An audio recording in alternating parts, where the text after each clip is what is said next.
জীবন আর সময় এই দুটো কিন্তু ওতপ্রোতভাবে জড়িত। দেখুন, শৈশবকাল, তখন বোধবুদ্ধি কিচ্ছুই থাকে না, তখন শুধু আনন্দ আর আনন্দ আর খুশি।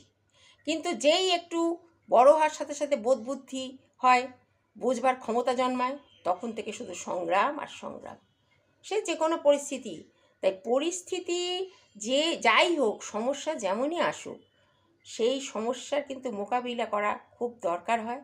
এবং সমস্যাকে কোনো রকম অজুহাত দিয়ে যে আমি এই কারণে এটা পারিনি, তা কিন্তু করা উচিত না। কারণ সহ্য করার থেকে অজুহাত হচ্ছে অনেক দুর্বল, নিজেকে মনে করিয়ে দেয়। আর পরিস্থিতিকে ভয়ে ভীত হয়ে সরে যাওয়া মানেই হচ্ছে নিজেকে হেরে যাওয়ার প্রমাণ। তাই সময় কিন্তু এমনই একটা জিনিস, সময় কিন্তু যা শিখিয়ে দেয় তা কিন্তু কেউ আর শেখাতে পারে না।